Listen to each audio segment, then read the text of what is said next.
أعوذ بالله من الشيطان الرجيم. بسم الله الرحمن الرحيم.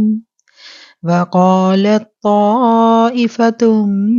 من أهل الكتاب آمنوا بالذي أنزل على الذين آمنوا وجه النهار وكفروا آخره لعلهم یرجعون۔ اور اہل کتاب کی ایک جماعت نے کہا کہ جو کچھ ایمان والوں پر اتارا گیا ہے اس پر دن چڑھے تو ایمان لاؤ اور شام کے وقت کافر بن جاؤ تاکہ یہ لوگ بھی پلٹ آئیں۔ صدق اللہ العظیم۔ یہ ہے جی سورہ آل عمران آیت نمبر 72۔ آج کے درس قرآن کا آغاز ہم اسی آیت سے کریں گے اس دعا کے ساتھ کہ رب شرح لی صدری ویسر لی امری واحلل عقدۃ من لسانی یفقہوا قولی ربی زدنی علما ربی زدنی علما ربی زدنی علما۔ اے اللہ ہمارے دلوں کو ایک مرتبہ دینداری کی جانب راغب کر دینے کے بعد کجی اور گمراہی کی طرف دوبارہ مت موڑنا، ہمیں دین اسلام پہ زندہ رکھنا، ہمیں ایمان کی سلامتی کے ساتھ زندہ رکھنا اور ایمان کی بہترین حالت میں واپس بلانا، آمین ثم آمین۔ اس آیت کو سمجھنے کے لیے اس کا پس منظر ہم دیکھتے ہیں تو ہمیں پتہ چلتا ہے کہ یہودیوں نے دن رات یعنی کوشش کی کہ کسی نہ کسی طرح دین اسلام کو پھیلنے سے روکا جائے، کیونکہ مدینہ منورہ میں دعوت اسلام جو ہے یہ جب آقا علیہ الصلوۃ والسلام دے رہے تھے تو جوک در جوک لوگ مسلمان ہو رہے تھے اور یہ چیز ان کے لیے پریشانی کا باعث تھی، اور انہوں نے اس کے لیے یہ ترکیب سوچی کہ لوگ تو متاثر ہو جاتے ہیں اور لوگ فوراً اسلام قبول کر لیتے ہیں، آقا علیہ الصلوۃ والسلام کا پھر ساتھ نہیں چھوڑتے، تو کچھ ایسا کیا جائے کہ لوگ دین اسلام کے قریب نہ آئیں۔ اس کے لیے انہوں نے سوچا، انہوں نے اپنا ایک پورا گروہ تیار کیا، کچھ لوگوں کی انہوں نے اس بارے میں ٹریننگ کی کہ ان کو آقا علیہ الصلوۃ والسلام کے پاس بھیجا جائے اور ان سے جا کے کہا جائے کہ ہم دین اسلام کو قبول کرتے ہیں، وہ مسلمان ہو جائیں اور چند دن وہ آقا علیہ الصلوۃ والسلام کی اور صحابہ کرام کی صحبت میں گزاریں اور اس کے بعد وہ مرتد ہو جائیں اور وہ کہیں کہ ہم اس اسلام سے جو ہے نا ہم اس اسلام سے باقی ہو گئے ہیں، ہم اس اسلام کو چھوڑ کر واپس یہودیت میں جانا چاہتے ہیں، کیونکہ جب ہم نے اسلام کی تعریف سن کے ہم نے اسلام کو قبول کیا اور ہم نے مسلمانوں کے ساتھ ٹائم گزارا، وقت سپینڈ کیا، تو ہمیں پتہ چلا کہ یہ لوگ ٹھیک لوگ نہیں ہیں، اور ہم نے سب اپنی آنکھوں سے دیکھ لیا، لوگوں کے ساتھ رہ کے ہم نے دیکھ لیا کہ یہ لوگ اچھے لوگ نہیں ہیں، ان کے عقائد ٹھیک نہیں ہیں، لہٰذا ہم انہیں چھوڑ کر واپس اپنے یہودی مذہب میں جا رہے ہیں۔ یہ یہودیوں نے بڑی زبردست پلاننگ کی تھی اور یہ اتنی خطرناک پلاننگ تھی کہ اگر یہ پلاننگ کامیاب ہو جاتی ہے تو دین اسلام کو واقعتاً بڑا نقصان پہنچنے کا اندیشہ تھا۔ تو اللہ تعالیٰ جو ہے، اللہ کہتا ہے کہ واللہ خیر الماکرین، تو اللہ جو ہے وہ بہترین پلاننگ کرنے والا ہے، اور ان کی اس پلاننگ کا اللہ تعالیٰ کو معلوم تھا، اور اللہ نے پھر اس کے اوپر یہ آیات اتاری، اور کیا ان آیات میں کہا گیا کہ اہل کتاب کی ایک جماعت نے کہا ہے کہ جو کچھ ایمان والوں پر اتارا گیا ہے اس پر دن چڑھے تو ایمان لو، یعنی صبح کو اس پر ایمان لے اور شام کے وقت دوبارہ کافر بن جاؤ تاکہ یہ لوگ بھی پلٹ آئیں۔ کون سے لوگ پلٹ آئیں؟ جو دین اسلام کا غلبہ دیکھ کر دین اسلام میں داخل ہو رہے تھے وہ لوگ بھی واپس چلے جائیں، مرتد ہو جائیں، اور اسلام کی جو تبلیغ ہو رہی تھی اور جو اسلام کی مسلمانوں کی تعداد میں اضافہ ہو رہا تھا اس کو زبردست قسم کا نقصان پہنچ جائے، اور یہ پلاننگ ان کی اللہ تعالیٰ نے اس آیت کریمہ میں بیان کی۔ وَلَا تُؤْمِنُوا إِلَّا لِمَن تَبِعَ دِينَكُمْ، اور نہ تم ایمان لو مگر واسطے اس کے جو پیروی کرے تمہارے دین کی۔ قُلْ إِنَّ الْهُدَى هُدَى اللَّهِ، بے شک کہہ دیجئے ہدایت تو ہدایت اللہ ہی کی ہے۔ این یؤتا احد مثل ما اوتیتم او یحاجوکم عند ربکم، کہ دیا جائے کوئی ایک مانند جو دیے گئے تم، یا وہ جھگڑا کریں آپ سے اس کے بعد کہ آ گیا آپ کے پاس آپ کے رب کی طرف سے۔ قل ان الفضل بید اللہ، بے شک سارا فضل اللہ کے ہاتھ میں ہے، یؤتیہ من یشاء، وہ یہ فضل دیتا ہے جس کو وہ چاہتا ہے، واللہ واسع علیم، اور اللہ وسعتوں والا اور علم والا ہے۔ یہ ہم نے لفظی ترجمہ دیکھا، اب ہم اس آیت کا محاورہ ترجمہ دیکھتے ہیں۔ اور سوائے تمہارے دین پر چلنے والوں کے اور کسی کے دین کا یقین مت کرو۔ اب کہہ دیجئے بے شک ہدایت تو اللہ ہی کی ہدایت ہے، کہ کوئی اس جیسا دیا جائے جیسا کہ تم دیے گئے ہو، یا یہ کہ یہ تم سے تمہارے رب کے پاس جھگڑا کریں گے۔ آپ کہہ دیجئے کہ فضل تو اللہ ہی کے ہاتھ میں ہے، وہ جسے چاہتا ہے اسے دے دیتا ہے، اللہ تعالیٰ وسعت والا اور جاننے والا ہے۔ یہودی جو تھے انہوں نے جو اپنے لوگ تیار کیے تھے نا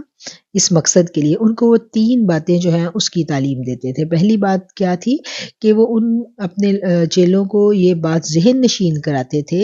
کہ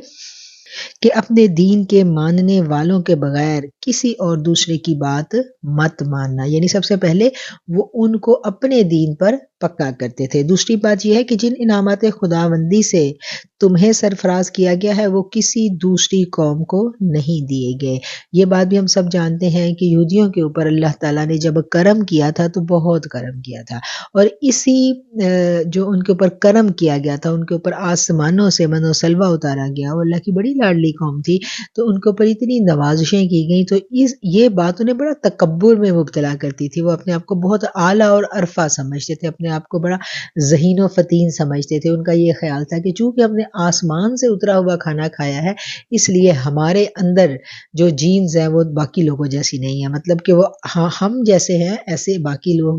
نہیں ہیں، وہ باقی لوگوں کو اپنے سے کمتر سمجھتے تھے، اور وجہ اس کی یہ بتاتے تھے کہ اللہ تعالیٰ نے ہمیں بڑا سرفراز کیا ہے۔ تیسرا یہ کہ بالکل مطمئن رہو، قیامت کے دن تم پر کوئی حجت قائم کر کے تمہیں اللہ تعالیٰ عذاب میں مبتلا نہیں کرے گا، کیونکہ انہیں اس بات کا بڑا اندیشہ تھا کہ ہم جو لوگ نبی کریم صلی اللہ علیہ وسلم کے پاس بھیجیں گے، اور وہ آقا علیہ الصلوۃ والسلام کی شخصیت میں اللہ تعالیٰ نے ایسی جاذبیت رکھی تھی کہ جو کوئی آپ کے پاس آتا تھا وہ آپ کا ہو کر رہ جاتا تھا، اور اس خوف سے کہ کہیں ان کی تیار کردہ جماعت مسلمانوں کے پاس جا کے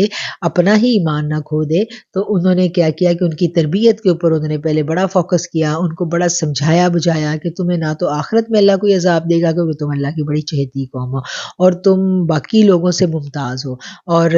تیسرا یہ کہ تم سچے دین پر ہو۔ اتنی ساری باتیں سمجھا کے انہوں نے اپنے بندے جو تھے وہ نبی کریم صلی اللہ علیہ وسلم کے پاس بھیجے ہیں، اور لیکن میرا رب جو ہے وہ پھر وہی والی بات ہے کہ میرا رب جو ہے وہ بہترین تدبیر کرنے والا ہے، اور اللہ تعالیٰ نے یہ سارے کا سارا ان کی چال کو بے نقاب کر دیا، اور پھر اللہ تعالیٰ فرما رہا ہے کہ بے شک جو فضل ہے میرا وہ میرے اپنے ہاتھ میں ہے، وہ کسی ایسا نہیں ہے کہ اگر کوئی شخص یہ دعویٰ کرے کہ مجھ پر فضل ہے تو پھر اس کے اوپر اللہ لازمی فضل کرے، نہیں، اللہ نے اپنی نعمتیں اپنا فضل جس کو چاہتا ہے اللہ دے دیتا ہے، اور اللہ کی نعمتوں میں سب سے جو بڑی نعمت ہے وہ اللہ کی معرفت ہے۔ جس کو اللہ کی معرفت عطا ہو جائے، جس کو اللہ تعالیٰ اپنے دوستوں میں شامل کر لے، اس سے بڑھ کر پھر اور کوئی نعمت نہیں ہے، اور اللہ یہی کہہ رہا ہے کہ میں اپنا فضل جس پر چاہتا ہوں کرتا ہوں، ایسا نہیں ہے کہ کوئی دعویٰ کرے اور میں نہ چاہوں تو پھر ایسا کچھ بھی ممکن نہیں ہو سکتا۔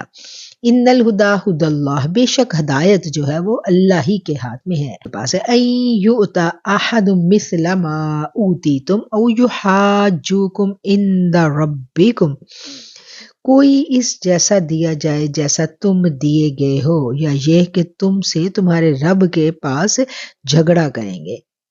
وَلَا تُؤْمِنُوا إِلَّا لِمَنْ تَبِعَ دِينَكُمْ، کہ مت مانو کسی کی بات سوائے ان لوگوں کی جو پیروی کرتے ہیں تمہارے دین کی۔ قل فرما دیجئے، کہہ دیجئے، یا علیہ الصلوۃ والسلام کو اللہ تعالیٰ ارشاد فرما رہے ہیں، کہہ دیجئے کہ ہدایت تو وہی ہے جو اللہ کی ہدایت ہو، اور یہ بھی نہ ماننا کہ دیا جا سکتا ہے کسی کو جیسے تمہیں دیا گیا، یا کوئی حجت لا سکتا ہے تم پر تمہارے رب کے پاس۔ اے حبیب فرما دیجئے، فضل و کرم تو اللہ ہی کے ہاتھوں میں ہے، جس کو چاہتا ہے اس کو عطا کرتا ہے، اور اللہ تعالیٰ وسعت والا اور جاننے والا ہے۔ یختص برحمتہ من یشاء واللہ ذو الفضل العظیم۔ یختص وہ خاص کر لیتا ہے اپنی رحمت سے جسے چاہتا ہے، اور اللہ بڑے فضل والا ہے، وہ اپنی رحمت کے ساتھ جسے چاہتا ہے مخصوص کر لیتا ہے۔ وہ قادر مطلق ہے، وہ جس کو چاہے اس کو اپنی دوستی کے لیے خالص کر لے، وہ جس کو چاہے جہاں تک چاہے اپنی معرفت عطا کر دے، یہ اس کے اپنے ہاتھ میں ہے۔ یہ انتخاب ادھر سے ہوتا ہے۔ ہم یہ کہتے ہیں نا کہ ہم اپنی کوششوں سے کہاں پہنچ جائیں، ہمیں اپنی کوششوں سے کوئی جو ہے ولایت مل جائے، ایسا نہیں ممکن۔ انتخاب ادھر سے ہونا ہے، جس پر نظر انتخاب پڑ گئی پھر کیا ہے کہ پھر اس کے لیے راہیں کھول دی جاتی ہیں، پھر خود بخود اس کے لیے آسانیاں پیدا ہونا شروع ہو جاتی ہیں، اس کو ایسے دوست ملنے لگتے ہیں، اس کو ایسے اساتذہ کرام ملنے لگتے ہیں کہ جو اس کے اندر ایک چنگاری، چھوٹی سی جو ایک چنگاری نمودار ہوئی تھی، دھیرے دھیرے وہ پھر قوت پکڑ لیتی ہے، اور اس کے اندر ہدایت کی شمع جو ہے وہ روشن ہوتی چلی جاتی ہے، اور یہ جس کے اندر یہ شمع روشن ہو جاتی ہے، پھر جو اس کے قرب میں بھی جاتا ہے وہ بھی محروم نہیں رہتا، وہ اپنی رحمت کے ساتھ جسے چاہتا ہے مخصوص کر لیتا ہے۔ اللہ تعالیٰ بڑے فضل والا ہے، اور جس پر اللہ کی رحمت ہو جائے پھر وہ عام بندہ نہیں رہتا، پھر وہ بڑا خاص بندہ ہو جاتا ہے۔ بالکل اس کی مثال ایسے ہی ہے جیسے پارس پتھر۔ پارس پتھر ہے نا، اس کے ساتھ جو بھی لگے کہتے ہیں وہ سونا بن جاتا ہے۔ تو اگر کوئی اس کے ساتھ لگے اور سونا نہ بنے تو اس کی کیا وجہ ہو سکتی ہے؟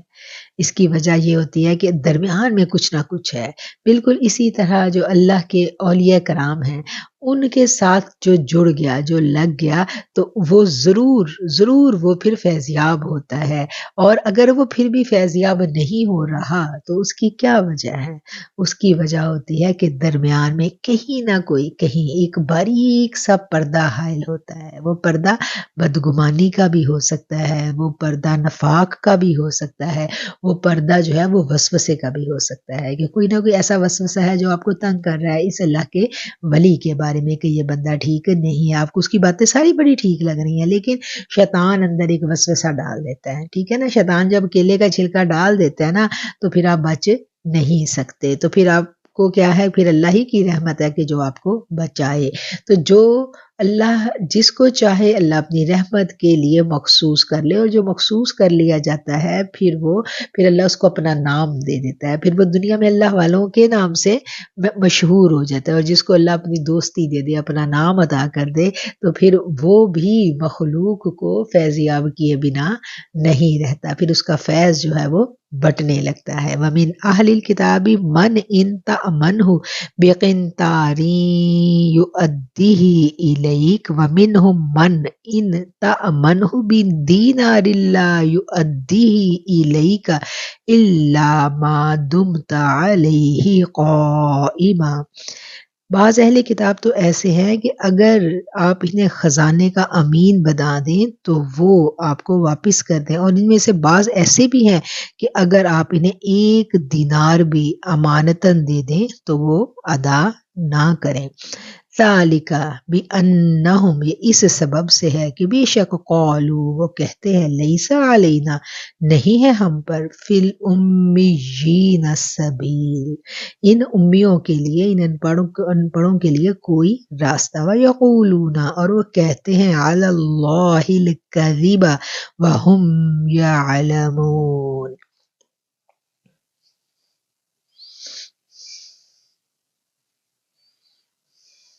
یہ لوگ باوجود جاننے کے اللہ پر جھوٹ باندھتے ہیں۔ اب یہاں پر جو اہل کتاب ہیں ان کی بری خصلتوں کے بارے میں بتایا جا رہا ہے۔ اچھا، یہ جو یہود تھے نا، یہ ان میں بہت ساری اخلاقی برائیاں موجود تھیں، یہ آپس کے لین دین میں بھی بڑی خرابیاں تھیں ان کے ہاں۔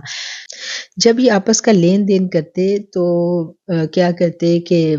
اگر یہودی آپس میں کر رہا ہے تو اس میں تو وہ پورا پورا لین دین کر لیتے، لیکن اگر کوئی معاملہ کسی غیر یہودی کے ساتھ ہوتا تو پھر یہ کہتے ہیں کہ اس کو دھوکہ دینا اور اس کا مال غصب کرنا جو ہے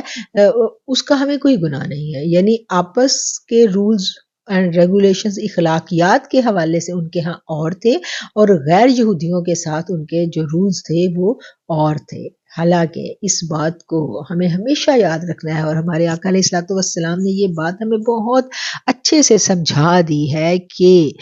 جو اخلاقی قوانین ہیں، جو اخلاقی پابندیاں ہیں، اس کے اوپر مسلم اور غیر مسلم سب کا اطلاق ہے۔ یعنی ایک مسلمان جو ہے اگر وہ لین دین میں دھوکہ دہی کرے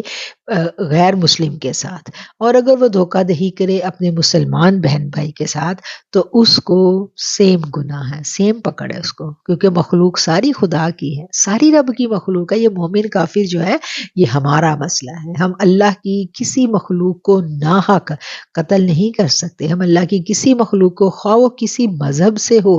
ناحق تکلیف نہیں پہنچا سکتے۔ ٹھیک ہے، ہمیں اسلام نے پورے طریقے سمجھا دیے ہیں کہ آپ نے نان مسلمز کے ساتھ کیسے رہنا ہے، انہیں قلبی دوست نہیں بنانا، انہیں رازدار دوست نہیں بنانا، لیکن ان کے لیے آپ نے جو اپنی اخلاقی قدریں ہیں ان کو بھی نہیں چھوڑنا۔ ٹھیک ہے، ان کے ساتھ آپ نے برا برتاؤ نہیں کرنا، ان کے مال کو آپ نے لوٹ مار نہیں کرنا، ایسا کہیں بھی نہیں ہے۔ ہاں، جنگ جب ہو رہی ہے، حالت جنگ میں پھر بات اور ہے، پھر حالت جنگ میں قوانین فرق ہیں، لیکن اگر معاشرے میں امن و امان کی صورتحال ہے اور آپ نان مسلم سوسائٹی میں رہ رہے ہیں، ان کے ساتھ مل جل کر رہ رہے ہیں، پھر آپ کو ان کے ساتھ کسی طرح کا بھی غیر اخلاقی رویہ اپنانے کی اجازت اسلام قطعاً نہیں دیتا۔ اب یہ یہودی کیا کیا کرتے تھے، ان کے ہاں یہ تھا کہ وَمِنْ أَهْلِ الْكِتَابِ مَنْ إِنْ تَأْمَنْهُ، اگر اللہ تعالیٰ کہہ رہے ہیں کہ ان یہودیوں میں سے ایک گروہ تو ایسا ہے کہ اس کے پاس اگر آپ امانت رکھوا دیں، ٹھیک ہے، کہ اگر آپ اہل کتاب میں ایسے ہیں، اگر آپ انہیں خزانے کا امین بنا دیں تو بھی وہ آپ کو واپس کر دیں گے، اور ان میں سے بعض ایسے بھی ہیں کہ اگر انہیں ایک دینار بھی آپ امانت کے طور پر دے دیں تو وہ واپس نہیں کرتے۔ ہاں، یہ اور بات ہے کہ آپ ان کے سر پر ہی کھڑے رہیں، یہ اس لیے کہ انہوں نے کہہ رکھا ہے کہ ہم پر ان جاہلوں یعنی غیر یہودیوں کا کوئی حق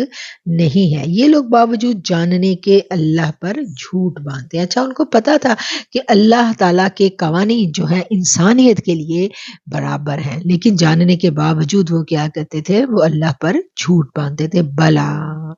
من اوفا بعہدہ واتقی فإن اللہ یحب المتقین، کیوں نہیں، البتہ جو شخص اپنا قرار پورا کرے، اپنے وعدے کو پورا کرے اور پرہیزگاری اختیار کرے تو اللہ تعالیٰ بھی ایسے پرہیزگاروں سے محبت رکھتا ہے۔ ان الذين يشترون بعهد الله وايمانهم ثمنا قليلا اولئك لا خلاق لهم في الاخره ولا يكلمهم الله ولا ينظر اليهم يوم القيامه ولا يزكيهم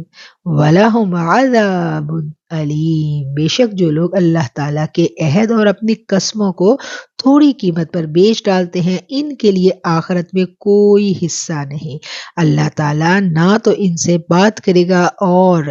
نہ ان کی طرف قیامت کے دن دیکھے گا، نہ ہی انہیں پاک کرے گا، اور ان کے لیے دردناک عذاب ہے۔ اللہم اجرنا من النار،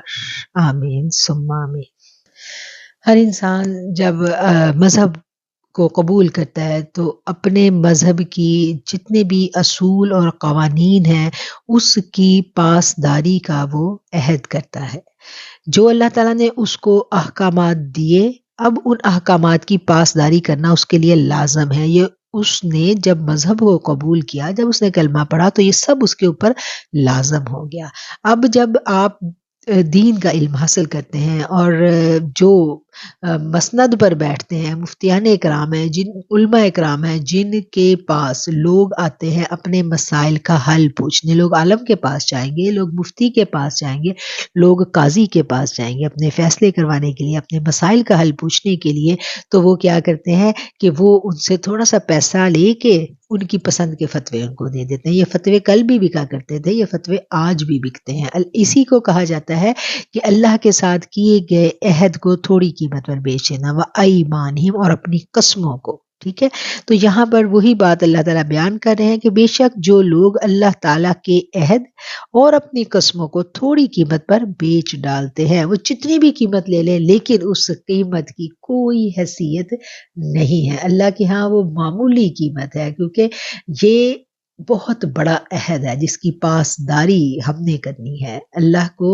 اللہ کی وحدانیت کا ہم نے اقرار کر لیا، اللہ کے انبیاء پر ہم ایمان لے آئے، تو اس کے بعد اپنے عہد کی پاسداری کے لیے ہم دیکھتے ہیں کہ ہمارے اکابرین نے اپنی جان کی بازی تو انہوں نے لگا دی، لیکن انہوں نے ان عہد کو جو کیے گئے تھے اللہ کے ساتھ اور اللہ کے رسولوں کے ساتھ، اس کو نہیں توڑا۔ تو یہاں پر کیا ہے کہ وہ اپنے ذاتی مفاد کے لیے، پیسے کے حصول کے لیے یہ عہد توڑنا، قسمیں بیچ ڈالنا، یہ ان لوگوں کے لیے یہ وعید ہے، اور یہ عادت جو ہے یہ اہل یہود کے ہاں بہت زیادہ پائی جاتی تھی۔ اور عہد کو توڑنا، عہد شکنی کی 5 سزاؤں کا یہاں پر ذکر کیا گیا ہے۔ پہلی کیا ہے کہ وہ آخرت کی نعمتوں سے یکسر محروم کر دیے جائیں گے۔ دوسرا یہ کیا ہے کہ اللہ تعالیٰ جو اتنا رحمان اور رحیم رب ہے ہمارا، وہ ان سے بات بھی نہیں کرے گا، اور اس کی نظر اور جو اس کی رحمت ہے اس سے وہ شخص محروم رہے گا، گناہ کی علائشوں سے اس کے دل کو پاک نہیں کیا جائے گا۔ یہ اللہ کی کرم نوازی ہوتی ہے کہ اللہ تعالیٰ ہمارے قلوب کو پاکیزگی عطا فرمائے، یہ ہمارے اختیار میں نہیں ہے، اس لیے تو ہمیں دعا مانگنی 5 ٹائم بار بار سکھلائی گئی کہ اللہ تو ہماری مدد کر، ایاک نعبد، ہم تیری عبادت کرتے ہیں، وایاک نستعین، اور ہم تجھ ہی سے مدد چاہتے ہیں۔ اور جو کوئی اللہ کے ساتھ کیے گئے عہد کی پاسداری نہیں کرتا، اسے کیا ہے، اسے 5 سزائیں ملتی ہیں۔ وہ کون کون سی سزائیں ہیں ان کو ہم دیکھ رہے ہیں۔ چوتھی سزا جو ہے وہ اللہ اس کے دل کو پاک نہیں کرتا، اور اس کے علاوہ اس کو دردناک عذاب دیا جاتا ہے۔ اور یہ والی جو سزائیں ہیں 5 کی 5، ان سزاؤں کا اس آیت کے اگلے حصے میں ذکر ہے۔ کیسے؟ ابھی ہم پڑھتے ہیں کہ ان الذین یشترون، بے شک وہ لوگ جو لیتے ہیں، بعہد اللہ و ایمانہم ثمنا قلیلا، اپنے اللہ کے ساتھ کیے گئے عہد پر اور اپنی قسموں پر تھوڑی قیمت، اولئک لا خلاق لہم، ان کے لیے کوئی حصہ نہیں ہے فی الآخرۃ، آخرت میں، ولا یکلمہم اللہ، اور اللہ ان سے کلام بھی نہیں کرے گا، ولا ینظر الیہم، اور ان کی طرف دیکھے گا بھی نہیں، یوم القیامت، روز قیامت۔ اب 2 باتیں آ گئی نا کہ ان سے کلام بھی نہیں کرے گا اور ان کی طرف دیکھے گا بھی نہیں، ولا یزکیہم، اور نہ ہی ان کو پاکیزگی دی جائے گی، نہ ہی ان کے قلوب کی جو علائشیں ہیں ان کو پاک صاف کیا جائے گا، مطلب کہ ان کا تزکیہ نفس ممکن ہی نہیں ہے۔ وَلَهُمْ عَذَابٌ علیم، اور ان کے لیے دردناک عذاب ہے۔ یہ یہاں پر کتنی آ گئی؟ 5 سزائیں آ گئیں اس شخص کے لیے جس نے اللہ کے ساتھ عہد کیا اور عہد کر کے پھر اس کو توڑا اور پھر اس عہد کو بیچ دیا۔ کیسے بیچ دیا وہ بھی ہم نے سمجھ لیا کہ اپنے من پسند فتوے جو مفتیان کرام کو، علماء دین کو لوگ پیسے دے کے حاصل کرتے ہیں، یہاں پر اس کی طرف اشارہ کیا جا رہا ہے۔ وَإِنَّ مِنْهُمْ لَفَرِيقًا يَلْوُونَ أَلْسِنَتَهُمْ بِالْكِتَابِ لِتَحْسَبُوهُ مِنَ الْكِتَابِ وَمَا هُوَ مِنَ الْكِتَابِ وَيَقُولُونَ هُوَ من عند اللہ وما هو من عند اللہ ویقولون علی اللہ الکذب وهم یعلمون، یقیناً ان میں ایک ایسا گروہ بھی ہے جو کتاب پڑھتے ہوئے اپنی زبان کو موڑتا ہے۔ ہے، اپنی زبان کو مروڑتا ہے تاکہ اسے کتاب ہی کی عبارت خیال کرو، حالانکہ دراصل وہ کتاب میں سے نہیں ہے، اور یہ کہتے بھی ہیں کہ اللہ تعالیٰ کی طرف سے ہے، حالانکہ دراصل وہ اللہ کی طرف سے بھی نہیں ہے، وہ تو دانستہ اللہ پر جھوٹ بولتے ہیں۔ یہ ہے یہودیوں کی ایک اور بری خصلت کا یہاں پر ذکر آ گیا۔ اور کیا کرتے تھے وہ، ان کی کتاب میں جو تھا نا، وہ ساری کی ساری وعدیں موجود تھی، ان کی کتابوں میں موجود تھا کہ نبی آخر الزمان نے تشریف لے کے آنا ہے، اور نبی کریم صلی اللہ علیہ وسلم کے فضائل بیان کیے گئے تھے، آپ کے خصائل بیان کیے گئے تھے، اور آپ کے ساتھیوں کے بارے میں بھی ان کی کتابوں میں درج تھا۔ اور وہ کیا کہتے تھے کہ جب وہ اپنی کتاب کی تلاوت کرتے تھے تو جن آیت میں آقا علیہ الصلوۃ والسلام کا ذکر آتا تھا تو وہ وہاں پر اپنا جو زبان کو مروڑ لیتے تھے، اپنا لب و لہجہ ایسا بنا لیتے تھے کہ اس کا مطلب اور معنی جو ہے وہ بالکل بدل جائے، یا الفاظ میں ان کے اعراب میں رد و بدل کر دیتے تھے، یعنی کہ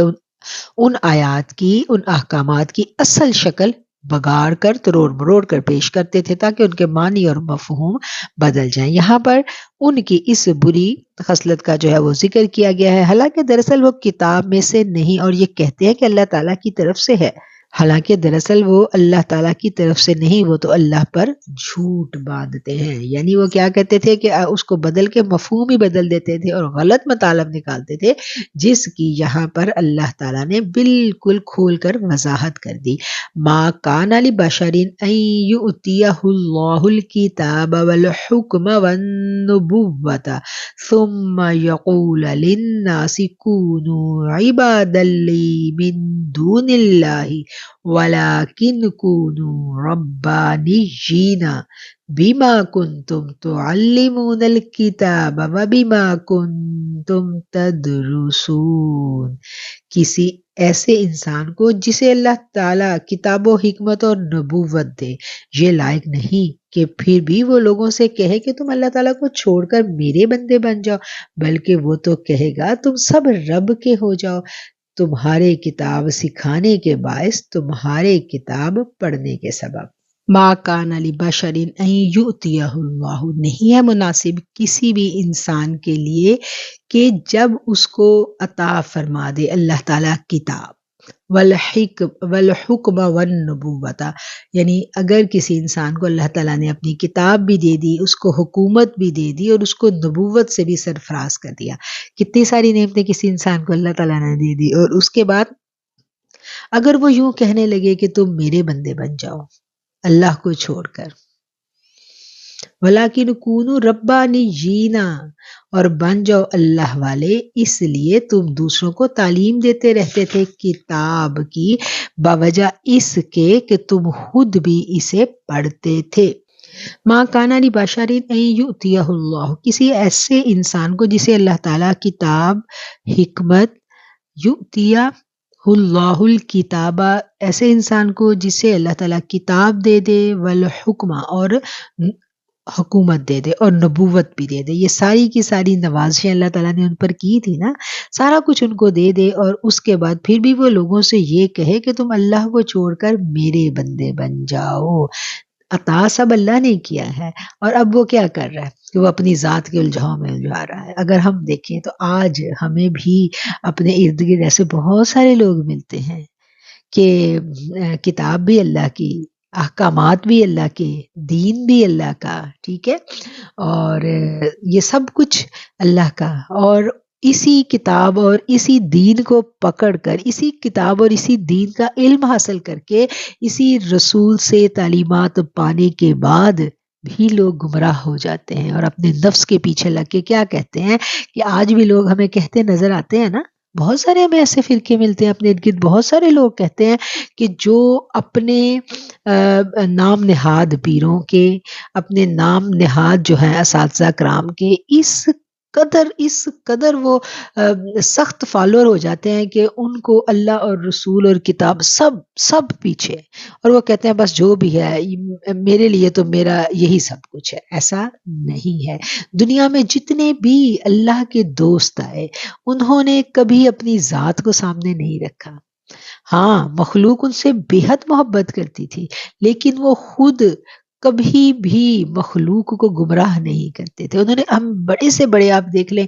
جتنے بھی ہمارے علماء کرام اور پیران کرام گزرے ہیں، حضرت شیخ عبد القادر جیلانی کو ہی دیکھ لیں، ان کی کتابوں کا مطالعہ کریں تو ہمیں پتہ چلتا ہے کہ انہوں نے ساری زندگی توحید کا درس دیا. ان کی ساری جو زندگی، جو ان کی تعلیمات ہیں، ان کو جب ہم پڑھتے ہیں تو ہمیں پتہ چلتا ہے کہ انہوں نے تو ساری زندگی قرآن اور رسول اللہ صلی اللہ علیہ وسلم کی اتباع کی بات کی ہے، اپنی ذات کی کبھی بات نہیں کی. اور جتنے بھی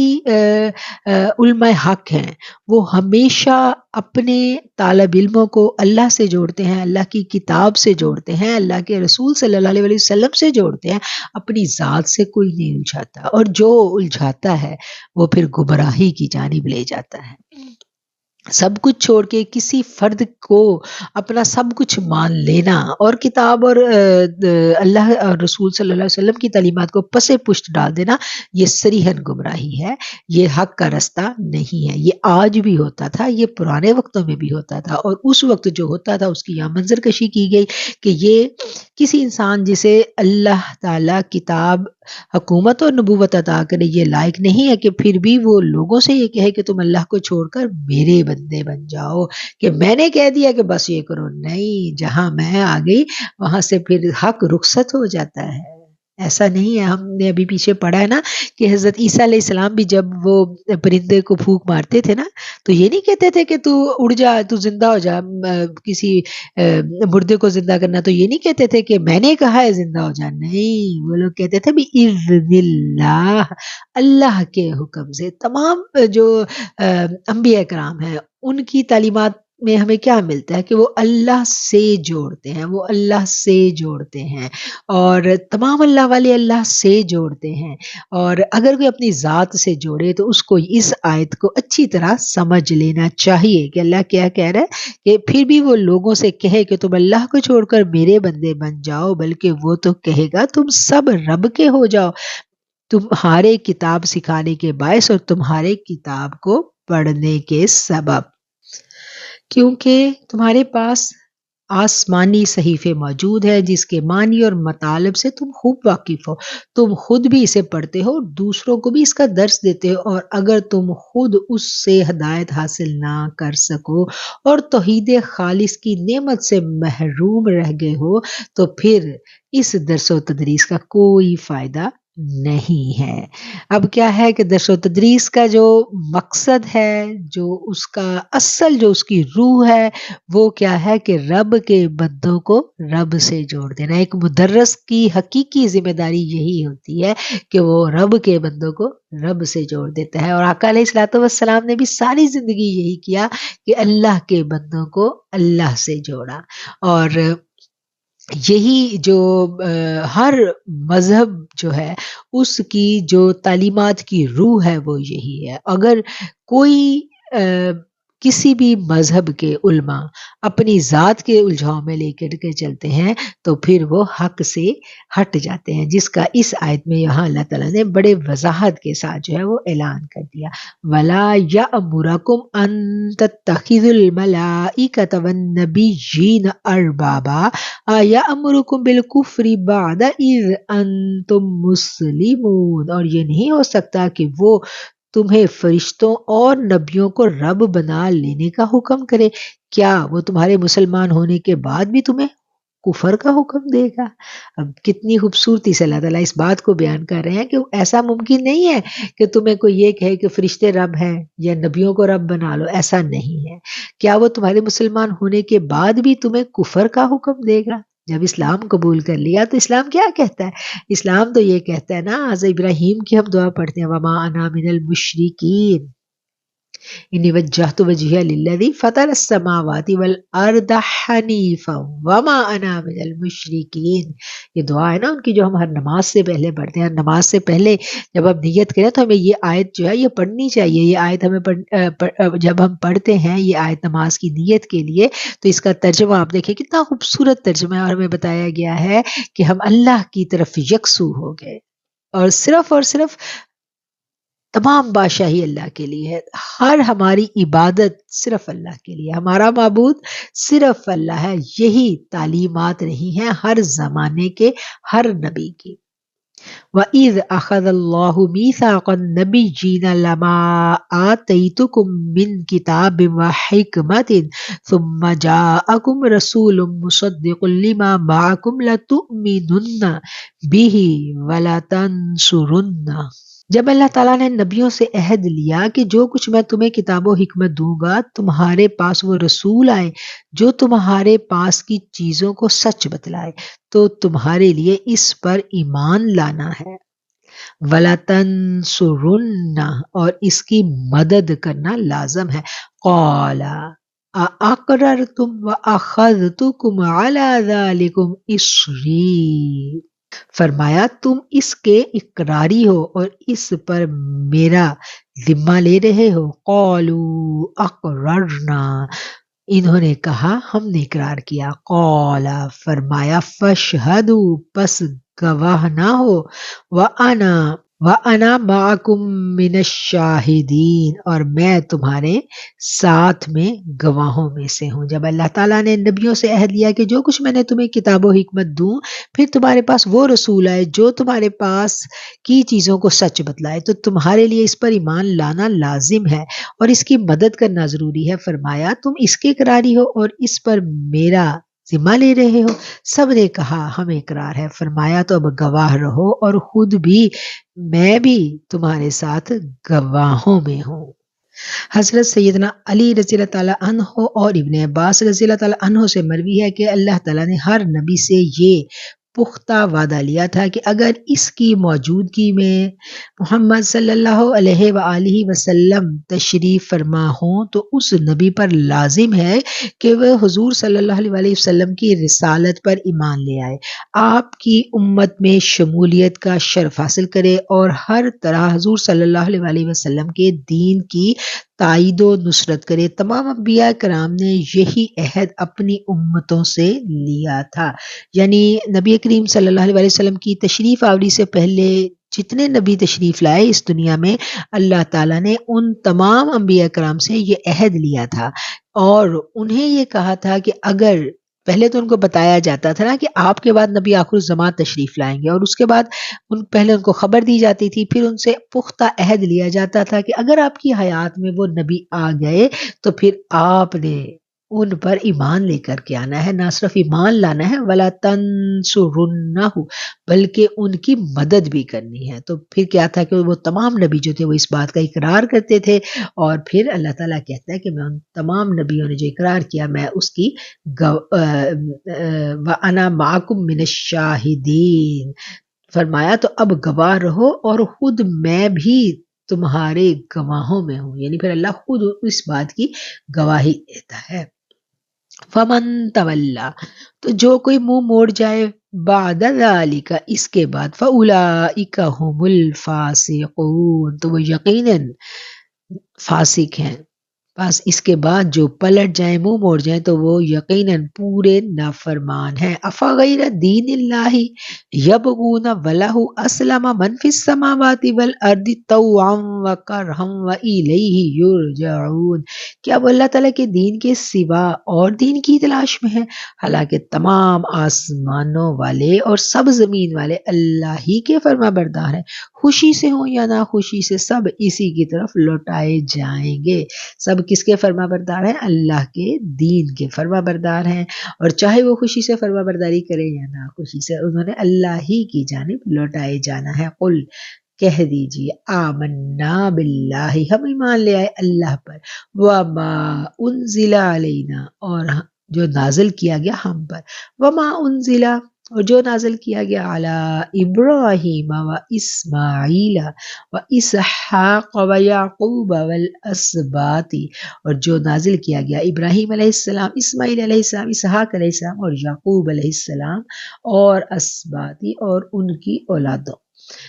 یعنی جو بھی ان تمام نبیوں پر نازل کیا گیا ہم اس پر ایمان لیا، اور جو ہم پر نازل کیا گیا اور جو ان کی اولادوں میں جو نبی آئے تو ان پر نازل کیا گیا۔ وما اوتیا موسیٰ، اور جو دیے گئے موسیٰ علیہ السلام، و عیسیٰ والنبیون، اور عیسیٰ اور تمام انبیاء، من ربہم لا نفرق بین احد منہم ونحن لہ مسلمون، آپ کہہ دیجئے ہم اللہ تعالیٰ پر اور جو کچھ ہم پر اتارا گیا اور جو کچھ ابراہیم، اسماعیل، اسحاق، یعقوب علیہ السلام اور ان کی اولادوں پر اتارا گیا اور جو کچھ موسیٰ اور عیسیٰ علیہ السلام اور دوسرے انبیاء علیہ السلام پر اللہ تعالیٰ کی طرف سے اتارا گیا، ہم ان سب پر ایمان لے آئے، ہم ان میں سے کسی کے درمیان کوئی فرق نہیں کرتے، اور وَنَحْنُ لَهُ مُسْلِمُونَ، اور ہم ہی مسلمان ہیں، ہم ہی اللہ کے فرما بردار ہیں۔ مسلمان کون ہوتا ہے؟ جو اللہ کا فرما بردار ہو۔ وَمَن يَبْتَغِ غَيْرَ الْإِسْلَامِ دِينًا فَلَن يُقْبَلَ مِنْهُ وَهُوَ فِي الْآخِرَةِ مِنَ الْخَاسِرِينَ، جو شخص اسلام کے سوا کسی اور دین کا متلاشی ہو، اس کا دین قبول نہیں کیا جائے گا اور آخرت میں نقصان پانے والوں میں ہوگا۔ کیف یہدی اللہ قوما کفروا بعد ایمانہم وشہدوا ان الرسول حق وجاءہم البینات واللہ لا یہدی القوم الظالمین۔ اللہ تعالیٰ ان لوگوں کو کیسے ہدایت دے گا جو اپنے ایمان لانے اور رسول کی حقانیت کی گواہی دینے اور اپنے پاس روشن دلیلیں آ جانے کے بعد کافر ہو جائیں۔ اللہ تعالیٰ ایسے بے انصاف لوگوں کو راہ راست پر نہیں لاتا۔ اولئک جزاؤہم ان علیہم لعنت اللہ والملائکۃ والناس اجمعین، ان کی تو یہی سزا ہے، ان پر اللہ تعالیٰ کی اور فرشتوں کی اور تمام لوگوں کی لعنت ہو، خالدین فیہا، اس میں وہ ہمیشہ بڑے رہیں گے، لا یخفف عنہم العذاب، اور ان کے اوپر سے ان کا عذاب ہلکا نہیں کیا جائے گا، ولا ہم ینظرون، اور نہ ہی وہ مہلت دیے جائیں گے، الا الذین تابوا، مگر وہ لوگ جنہوں نے توبہ کی، من بعد ذلک واصلحوا، اس کے بعد یعنی ایسا ان سے ایسا ہو گیا اور پھر اس کے بعد وہ تائب ہو گئے، توبہ کر لی اور اپنی اصلاح کر لی، فَإِنَّ اللَّهَ غَفُورٌ رَحِيمٌ، بے شک اللہ بخشنے والا مہربان ہے۔ إِنَّ الَّذِينَ كَفَرُوا بَعْدَ إِيمَانِهِمْ، بے شک وہ لوگ جو کفر کرتے ہیں ایمان لانے کے بعد، ثُمَّ ازْدَادُوا كُفْرًا، پھر وہ بڑھ گئے جنہوں نے کفر کیا، لن تقبل توبتہم، پھر ہرگز ان کی توبہ قبول نہیں کی جائے گی، وَأُولَئِکَ هُمُ الضَّالُّونَ، اور یہی گمراہ لوگ ہیں۔ اچھا آپ دیکھیں پچھلی آیت میں یہ کہا گیا کہ جنہوں نے یہ سب کچھ کیا یعنی اللہ کی نافرمانی کے کام کیے اور اس کے بعد انہوں نے توبہ کر لی تو اللہ ان کو معاف کر دے گا۔ اب اسی کے پیرالل پھر دوسری کیٹیگری آ گئی کہ جنہوں نے دین کو قبول کر لیا، اللہ کا پیغام لے لیا، اقرار کر لیا، مان گئے، اور اس کے بعد یعنی اپنے ایمان لانے کے بعد انہوں نے پھر کفر کر لیا، تو ایسے لوگوں کے لیے پھر کوئی معافی نہیں ہے، یہی لوگ گمراہ ہیں، پھر ان کی توبہ قبول نہیں ہوگی۔ ان الذین کفروا، بے شک وہ لوگ جنہوں نے کفر کیا، وماتوا، اور مر گئے، وہم کفار، وہ کافر تھے، فلن یقبل من احد ملء الارض ذهبا ولو افتدی بہ، ہاں جو لوگ کفر کریں اور مرتے دم تک کافر ہیں، ان میں سے کوئی اگر زمین بھر کے سونا بھی فدیہ میں دے تو اس کا قبول ہرگز نہیں کیا جائے گا۔ اولئک لہم عذاب علیم وما لہم من الناصرین، یہی لوگ ہیں لہم عذاب علیم، ان کے لیے دردناک عذاب ہوگا اور پھر ان کی کوئی مددگار نہیں ہوں گے۔ صدق اللہ العظیم۔ یہاں پر ہمارا جو سپارہ ہے، تیسرا سپارہ، وہ ختم ہو جاتا ہے۔ اچھا ہم یہ دیکھتے ہیں کہ ایمان لانے کے بعد پھر کفر کی طرف پلٹ جانا، ایک تو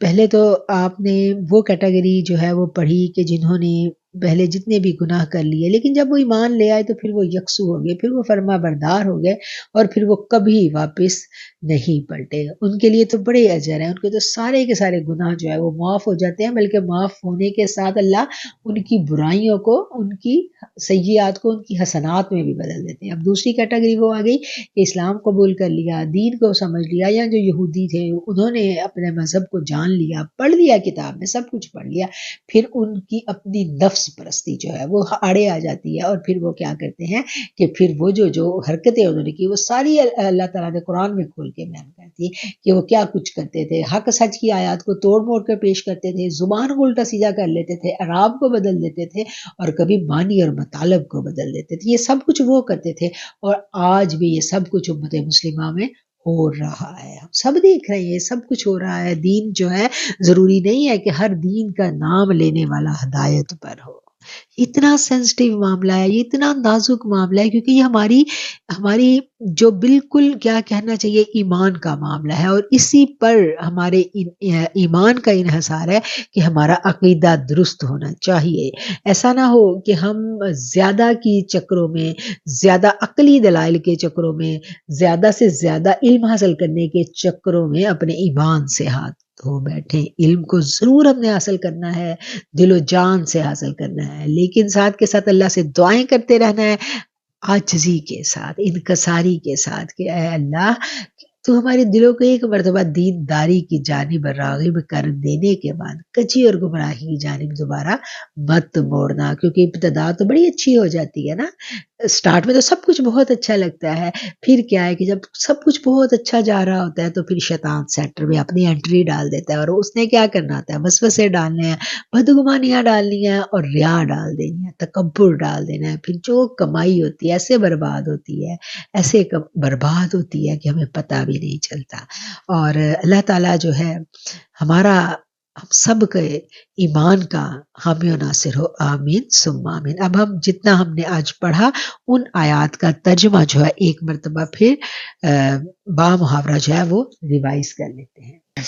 ہم نے شروع کیا تھا 72 نمبر آیت سے، اعوذ باللہ من الشیطان الرجیم، اور اہل کتاب کی ایک جماعت نے کہا کہ جو کچھ ایمان والوں پر اتارا گیا ہے اس پر دن چڑھے تو ایمان لاؤ، اور شام کے وقت کافر بن جاؤ تاکہ یہ لوگ بھی پلٹ جائیں،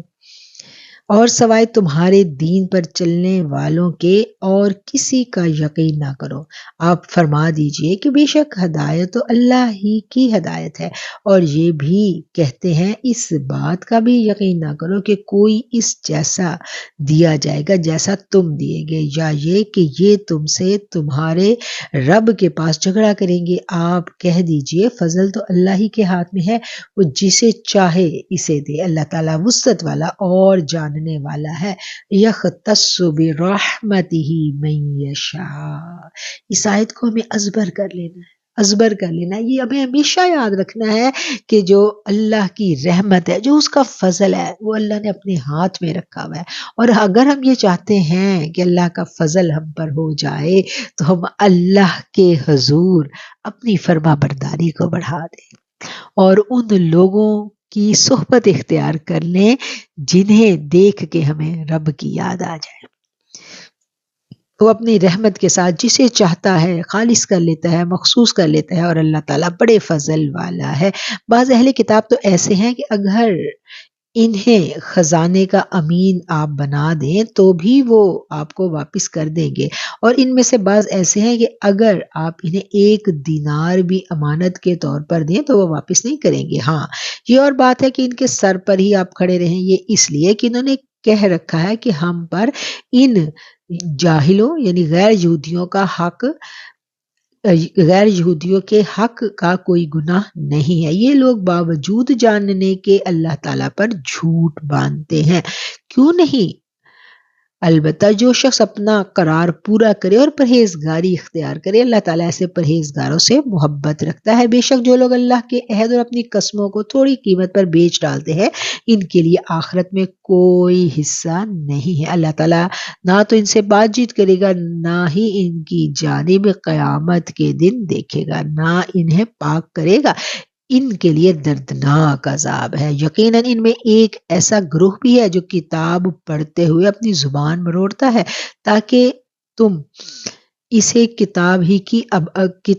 کی عبارت خیال کرو، حالانکہ دراصل وہ کتاب میں سے نہیں، اور یہ کہتے بھی ہیں کہ اللہ تعالیٰ کی جانب سے ہے، حالانکہ دراصل وہ اللہ کی طرف سے بھی نہیں، وہ تو دانستہ اللہ تعالیٰ پر جھوٹ بولتے ہیں۔ کسی ایسے شخص کو جسے اللہ تعالیٰ کتاب و حکمت اور نبوت دے، یہ لائق نہیں کہ پھر بھی وہ لوگوں سے کہے کہ تم اللہ کو چھوڑ کر میرے بندے بن جاؤ، بلکہ وہ تو کہے گا تم سب رب کے ہو، جاؤ تمہارے کتاب سکھانے کے باعث اور تمہارے کتاب پڑھنے کے سبب، اور یہ نہیں ہو سکتا کہ وہ تمہیں فرشتوں اور نبیوں کو رب بنا لینے کا حکم دے۔ کیا تمہارے مسلمان ہونے کے بعد بھی تمہیں کفر کا حکم دے گا؟ جب اللہ تعالیٰ نے نبیوں سے عہد لیا کہ جو کچھ میں تمہیں کتاب و حکمت دوں گا، پھر تمہارے پاس وہ رسول آئیں گے جو تمہارے پاس کی چیزوں کو سچ بتلائیں، تو تمہارے لیے ان پر ایمان لانا لازم ہے اور اس کی مدد کرنا ضروری ہے۔ فرمایا تم اس کے اقراری ہو اور اس پر میرا ذمہ لے رہے ہو؟ سب نے کہا ہمیں اقرار ہے۔ فرمایا تو اب گواہ رہو اور خود میں بھی تمہارے ساتھ گواہوں میں ہوں، پس اس کے بعد جو بھی پلٹ جائے وہ یقیناً پورے نافرمان ہیں۔ کیا وہ اللہ تعالیٰ کے دین کے سوا دین کی تلاش میں ہے؟ حالانکہ تمام آسمانوں والے اور سب زمین والے اللہ تعالیٰ ہی کے فرما بردار ہیں، خوشی سے ہوں یا ناخوشی سے سب اسی کی طرف لوٹائے جائیں گے۔ آپ کہہ دیجئے ہم اللہ تعالیٰ پر اور جو کچھ ہم پر اتارا گیا اور جو کچھ ابراہیم، اسماعیل، اسحاق، یعقوب اور ان کی اولادوں پر اتارا گیا سب پر، اور جو کچھ موسیٰ اور عیسیٰ علیہ السلام اور دوسرے انبیاء علیہ السلام اللہ تعالیٰ کی طرف سے دیے گئے، ان سب پر ایمان لائے۔ ہم ان میں سے کسی کے درمیان بھی فرق نہیں کرتے اور اللہ تعالیٰ کے فرما بردار ہیں۔ جو شخص اسلام کے سوا اور دین تلاش کرے اس کا دین قبول نہیں کیا جائے گا اور وہ آخرت میں نقصان پانے والوں میں ہوگا۔ اللہ تعالیٰ ان لوگوں کو کیسے ہدایت دے گا جو اپنے ایمان لانے اور رسول کی حقانیت کی گواہی دینے اور اپنے پاس روشن دلیلیں آ جانے کے بعد کافر ہو جائے۔ اللہ تعالیٰ ایسے بے انصاف لوگوں کو راہ راست پر نہیں لاتا۔ ان کی تو یہی سزا ہے۔ ان پر اللہ تعالیٰ کی اور فرشتوں کے تمام لوگوں کی لعنت ہو جس میں وہ ہمیشہ پڑے رہیں گے۔ نہ تو ان سے عذاب ہلکا کیا جائے گا اور نہ ہی انہیں مہلت دی جائے گی، اور جو لوگ اس کے بعد توبہ اور اصلاح کر لے تو بے شک اللہ تعالیٰ بخشنے والا مہربان ہے۔ بے شک جو لوگ اپنے ایمان لانے کے بعد کفر کریں پھر کفر میں بڑھ جائیں تو ان کی توبہ ہرگز قبول نہیں ہوگی، یہی لوگ گمراہ ہیں۔ ہاں، جو لوگ کفر کریں اور مرتے دم تک کافر رہیں، ان میں سے کوئی اگر زمین بھر سونا فدیے میں دے تو ہرگز قبول نہیں کیا جائے گا، یہی لوگ ہیں جن کے لیے تکلیف دینے والا عذاب ہے۔ صدق اللہ العظیم و صدق رسولہ النبی الکریم۔ یہاں رکوع بھی مکمل ہو جاتا ہے اور الحمدللہ ہمارا تیسرا پارہ بھی مکمل ہو جاتا ہے۔ اس دعا کے ساتھ ہم اپنے آج کے درس قرآن کا اختتام کرتے ہیں کہ اللہ کریم جو بھی کلام ہم نے پڑھا اس کے الفاظ کی ادائیگی میں، اس کو پڑھنے میں، پڑھانے میں، سمجھنے میں اور سمجھانے میں اگر کہیں کوئی غلطی رہ گئی، کوئی خطا ہو گئی میرے مالک تو درگزر کر دینا، معاف فرما دینا، بے شک تو معاف کرنے والا ہے۔ اے اللہ، اے میرے مالک، ہمیں، ہمارے بچوں کو، ہماری نسلوں کو قرآن کا شغف عطا فرمانا، قرآن کی محبت عطا فرمانا، اور آمین ثم آمین۔ جزاک اللہ۔